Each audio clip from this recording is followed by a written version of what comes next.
Gym trainer आशिक के लिए पत्नी ने रची खौफनाक साजिश। पति की हत्या के लिए तैयार किया प्लान ए और बी। पानीपत के विनोद बराड़ा मर्डर केस में बड़ा खुलासा। हत्या के कई सालों बाद हुआ बड़ा खुलासा। आज हम आपको एक ऐसी रोंगटे खड़े कर देने वाली सच्ची कहानी बताने जा रहे हैं जिसे सुन और देखकर आपको गुस्सा आएगा। आपकी आंखों से बर्बाद हो गए एक परिवार के लिए आंसू निकलेंगे और मुंह से एक आह। ये कैसी एक पत्नी और कैसी मां थी जिसने अपनी अय्याशी के लिए अपने पूरे परिवार को तबाह और बर्बाद कर दिया। ये वारदात है हरियाणा के पानीपत की, जहां शहर के एक जाने माने बिजनेसमैन विनोद बराड़ा की उसी के घर में 2 गोली मारकर हत्या कर दी जाती है। इस हत्या के बाद हत्यारे को पुलिस मौके से गिरफ्तार भी कर लेती है। विनोद बराड़ा की हत्या करने वाले की पहचान देव सुनार के तौर पर होती है। पुलिस को जांच में पता चलता है कि देव सुनार ने पुरानी रंजिश के चलते ये हत्या की थी। ये पूरी कहानी बिल्कुल अपनी स्क्रिप्ट के अनुसार आगे बढ़ रही थी। वो स्क्रिप्ट जिसे किसी और ने नहीं बल्कि बला सी खूबसूरत विनोद बराड़ा की पत्नी निधि ने अपने जिम ट्रेनर प्रेमी सुमित के साथ मिलकर लिखा था। निधि जितनी खूबसूरत थी, उसने अपने पति और पूरे परिवार को बर्बाद करने की कहानी भी बेहद खूबसूरती से लिखी थी। एक ऐसी खौफनाक साजिश की कहानी जिसमें फिल्मी स्टाइल में प्लान ए बनाया गया, और अगर प्लान ए फेल हो जाता है तो उसके लिए प्लान बी भी मौजूद था।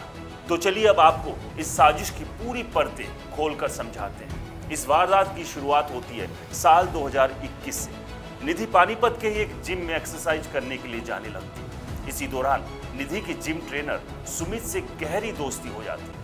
ये गहरी दोस्ती कब और ज्यादा गहरी हो गई किसी को नहीं पता चला, लेकिन इसकी भनक निधि के पति विनोद को हो गई। बस इसे लेकर दोनों में अक्सर झगड़े शुरू हो गए। निधि अब पूरी तरह से अपने प्रेमी के साथ रहना चाहती थी, जिसके लिए दोनों ने विनोद को अपने रास्ते से हटाने का प्लान तैयार किया। इसी प्लान के लिए सुमित ने देव सुनार को चुना।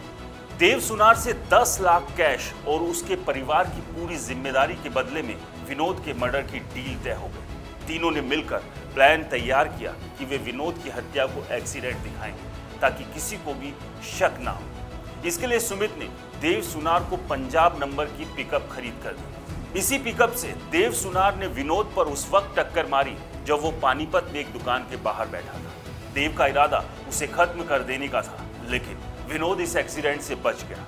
इस एक्सीडेंट में विनोद के दोनों पैर जरूर टूट गए थे। देव सुनार को पुलिस ने मौके से गिरफ्तार कर लिया। इस एक्सीडेंट के बाद देव सुनार अपने प्लान के तहत विनोद के पास समझौते के लिए गया, लेकिन विनोद ने समझौते से इनकार कर दिया, जिसके बाद सुमित ने देव सुनार की कुछ दिनों के बाद जमानत करा दी। जमानत के बाद अपने प्लान बी पर अमल करते हुए देव सुनार विनोद के घर जा पहुंचा और घर के अंदर सीने और सिर में गोली मारकर हत्या कर दी। इस हत्या के आरोप में पुलिस ने देव को गिरफ्तार कर लिया, जिसके बाद सभी को लगा कि देव ने एक्सीडेंट मामले में समझौता न करने पर यह हत्या की है। लेकिन कुछ दिनों के बाद परिवार को शक हुआ, जिसकी जानकारी परिवार ने पुलिस को दे दी। बस एक बार फिर से जैसे ही जांच शुरू हुई, निधि और उसके प्रेमी की पोल सबके सामने खुल गई। दरअसल पुलिस ने देव सुनार और सुमित के बीच बातचीत की डिटेल खंगाल ली थी। यहीं से सुमित और निधि के बीच होने वाली बातचीत भी खुल गई और यहीं से इनके प्लान ए और बी पर पानी फिर गया। इस पूरे मामले को लेकर आपका क्या कहना है, हमें कमेंट्स कर जरूर बताएं। चैनल को सब्सक्राइब नहीं किया तो चैनल को सब्सक्राइब करना ना भूलें।